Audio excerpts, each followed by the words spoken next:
am back here inside the garage at the off-grid cabin. And last time I was here working inside the garage, I put in this insulation and the drywall that you see here up on the ceiling, but I didn't finish this middle section. Now I planned on doing something special there, maybe hanging some different lights, dimmer lights, so that I could have a dim light option and then the bright LED light option. But for now, I'm not going to do that. I have so many other things I want to work on. So I'm just going to cut some pieces of drywall to fit into this gap here. And then I have a bunch of insulation up there, like excess pieces, that I'm going to put on top of that middle section so that the entire ceiling will be insulated.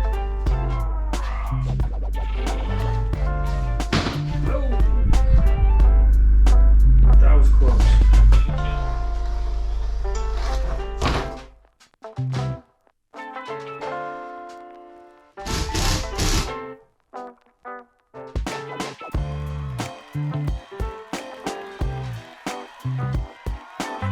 One more thing I'm gonna do while I'm at it is try to raise this insulation up into those rafters a little bit, because I was having the problem before where the garage door opens and it hits this insulation because it's sagging right here. So I'm just gonna remove those staples and try and lift it up so the door will clear. And then I have a roll of Tyvek over there I'm gonna use for this middle strip right here to hold that insulation from falling down. All right, got that all tightened up and this is ready to go. So I'm gonna go up into the attic now and add insulation down the middle there.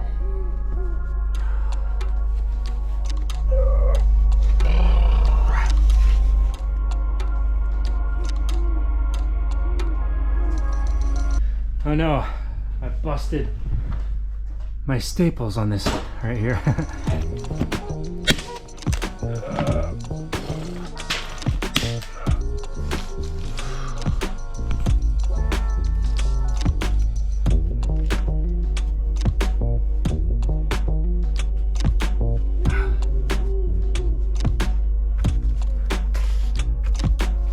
Let me tell you, it's starting to get warm up here. Ooh.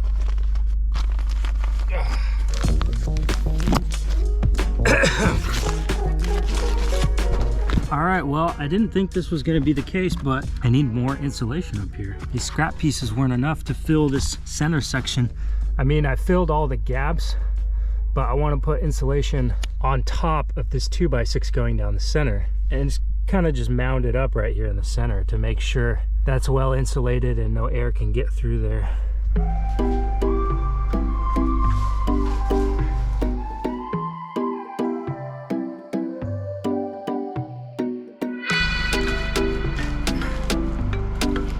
So I'm gonna finish this drywall right here, but it's gonna be kind of difficult to do it by myself. So I'm gonna screw a board to that wall and to that wall and leave a little bit of a gap so that I can slide that piece of drywall in the corner there, and those 2x4s will support it so it won't fall while I screw in the opposite end.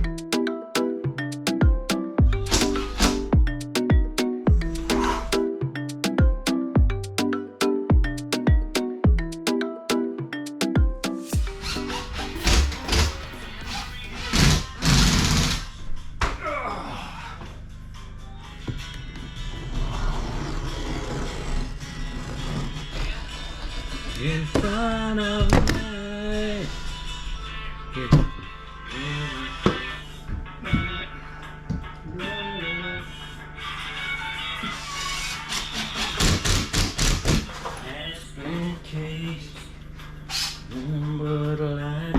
All right, well, there's no time like the present, so I'm gonna go ahead and build this attic access door. So what I'm gonna do is just cut a hole in this drywall that I put up here, and I'm gonna make it the appropriate size to fit this scrap piece of wood that I had here. I don't even know where this is from, but it was in this garage when I got the place, and I kept it, and now I can use it for my door. So it's gonna be pretty easy for me to locate these rafters because I just put this drywall up here and the screws are right in line with the rafters. But if you're making a attic access and you can't see where your rafters or your studs are, it's probably best to use a stud finder to locate your studs or rafters, whatever you want to call them, the boards that are above your head. I've got my opening marked, but I'm gonna cut it a little bit bigger than the door itself, so that door can fit through the hole that I cut. That's okay because the trim that I put on later is going to make sure that door doesn't fall through.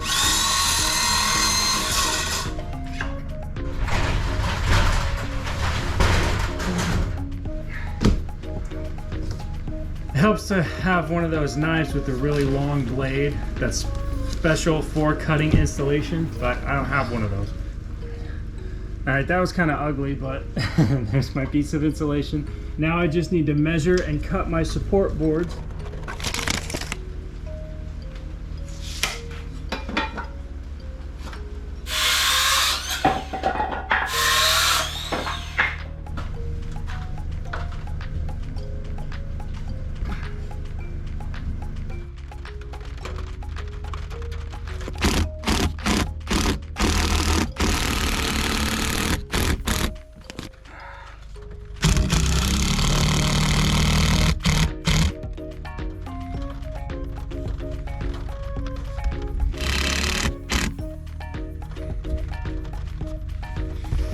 Oh yeah, that's strong. So I decided I'm not gonna adhere that piece of insulation to this board because it's not that important to me. As long as it just sits right there, it's gonna do the job of insulating. That'll fit right there. Yeah, nice. I'll put the insulation above that and then I'll trim it out and it'll be done.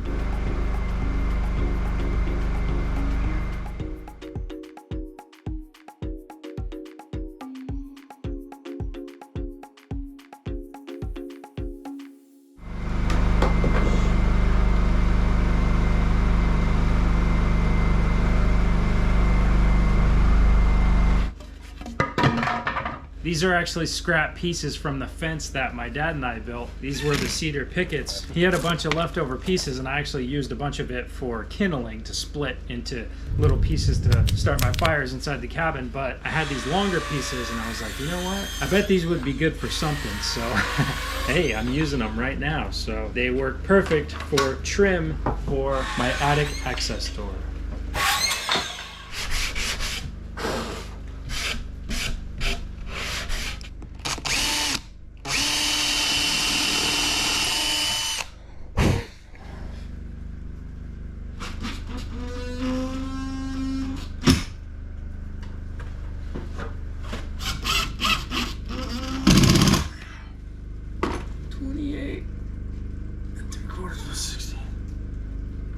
Really close.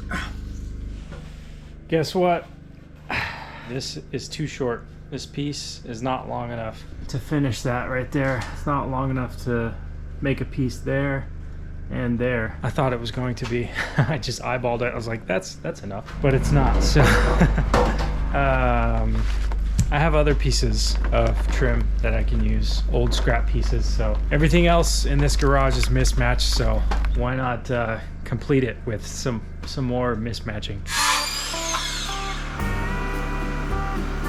Since I'm changing up the style of the trim, I'm gonna go ahead and use my air compressor and actually finish nail these trim pieces up there because I think it's gonna look better. I actually didn't like the way those screws looked, so I'm gonna use finish nails.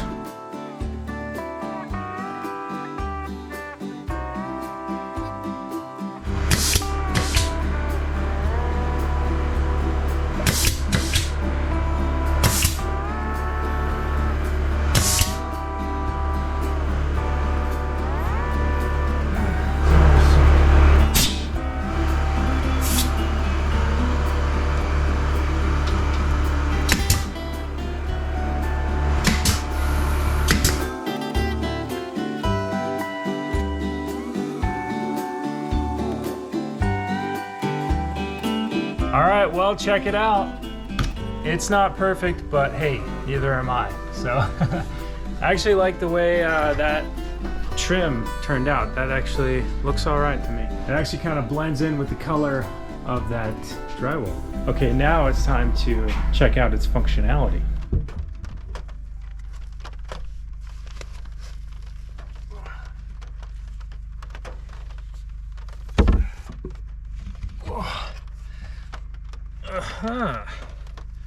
All right. Well, I fit, and I can see the whole attic. Let's see what it's like to crawl up in here. Oh yeah, no problem. Just like that. Oh, I'm in. All right. Oh. It's like a second bedroom up here. That'll work. There's the ladder. Locate the ladder. Well, I will say this. It's extremely functional. It works as it's intended. It's not the most comfortable thing, but I don't think attic access doors are meant to be comfortable. Unless you're fancy and you have a set of stairs, but don't really want to invest in the whole ladder thing right now. So this works.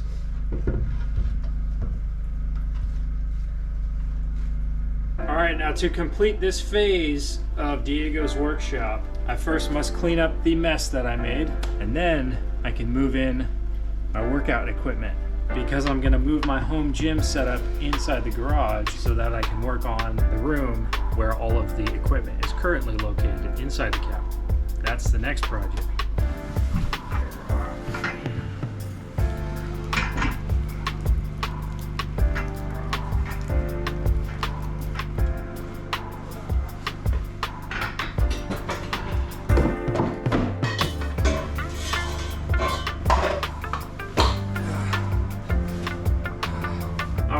This is exciting. Let's see if I can actually do pull-ups in here. Oh yeah, that'll work. Nice. Woo. Can't wait to do my first workout in here. I did back and biceps yesterday, so I'm a little sore, but this is cool. I actually have more space than before. All right, everyone. While there's a lot more things that I would like to do in here, including finishing this wiring situation and adding some plugs in here, actually getting some type of panel and breaker set up and connecting that to the cabin. I do want to do all that, but this is the completion of a phase of this garage for sure. Sheeting and insulating this whole thing is a huge accomplishment. And of course I want to put a heat source in here, maybe a small wood stove. But for now, since I moved my gym equipment in here, I'm gonna start working out in here. And I have this blows some pretty good heat. We'll see how well it can heat this entire garage. And of course, this whole garage door is not insulated, so you know, despite the fact that I did the whole ceiling and the walls, a lot of cold air is gonna come through here. Or maybe not, we'll see. I'll have to test it out. And just in case you missed the first two videos I made about this garage remodel, the first one was sheeting and insulating the walls. The second one was insulating and sheeting the ceiling. And then obviously the third one is the one you just watched. And for my next trick, I will be renovating this entry room inside the cabin. Very similar idea. I'm gonna insulate and sheet the ceiling, finish sheeting the walls, and then put some flooring in here, add some plugs, and finish off this room. See you guys when I start that project. Thanks for watching.